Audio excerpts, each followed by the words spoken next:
So we're going to totally shift gears here. And I want to tell you that in the next 30 minutes, I'm going to tell you what you can eat.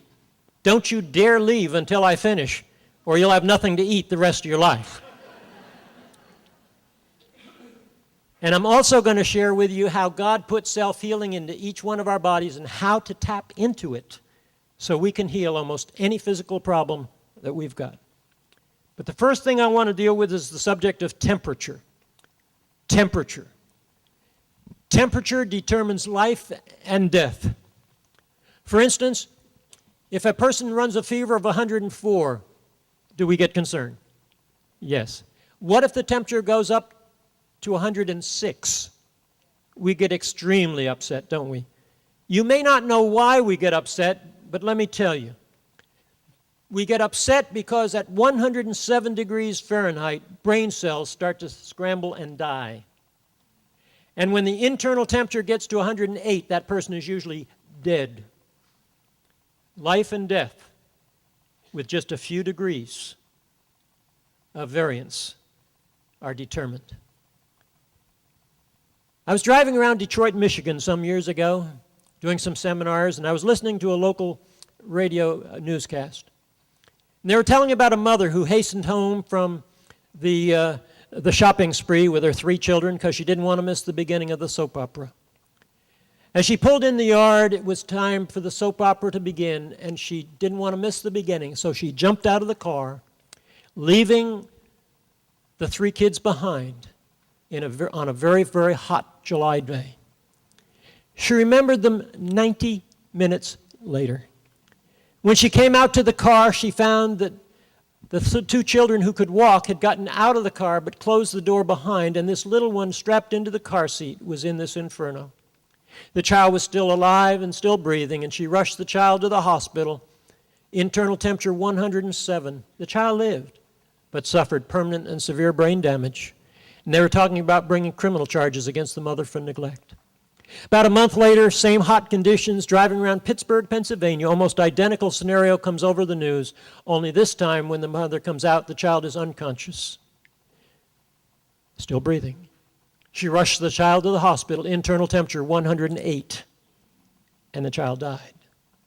You say, what in the world have you brought up this subject of temperature within the human physical body for? What's it got to do with what our subject is today? Here's what it's got to do with the subject today. Just as much as temperature affects the life and death of the physical body, temperature affects the life and death of the foods that we eat.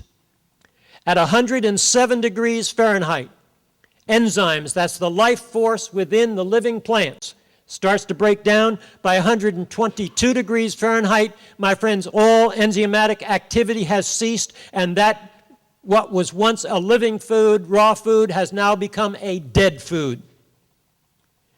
Our physical body was designed to be nourished with living food, not dead food. And so, temperature affects the physical body. The protein molecule starts to break down at approximately 150 degrees Fahrenheit.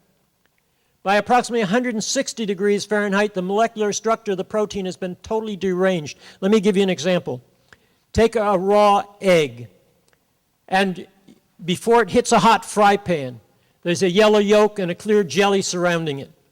When it hits the hot fry pan, does it change in appearance? Yeah, that almost pure protein, my friends, turns from a jelly to a white rubbery mass. What happens? The heat of the fry pan altered the molecular structure of the protein. But it just doesn't happen in the egg.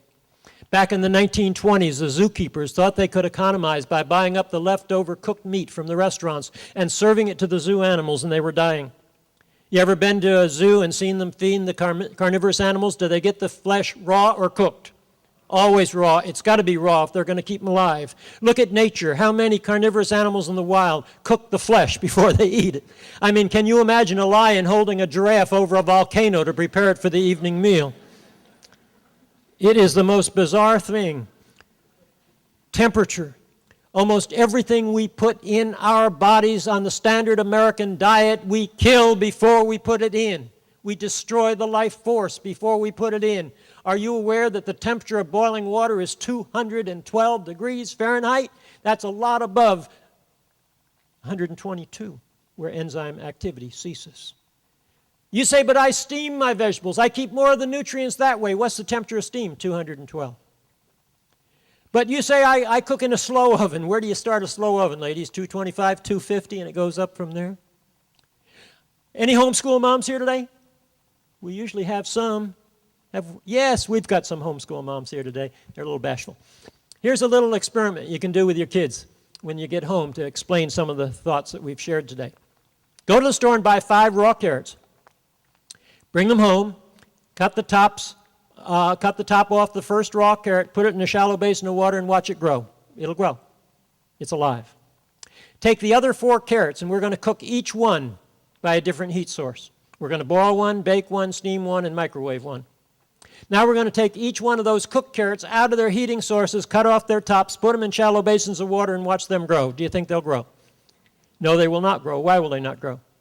Because they're what? Dead. Who killed them? Murderers, yes. No, I'm picking on you. But we've been killing our food. Most of the food that we eat today, we have rendered dead. We have destroyed its life force. We have destroyed a high percentage of its nutrients. And we wonder why we get sick, my friends. The dumb animals in the wild are wiser than we, because they eat their food raw and we cook ours. And it's living food that supplies the nutrients for living cells that give us a physically alive body, that we can enjoy life. Jesus said, I am come that you might have life, and that you might have it what? More abundantly.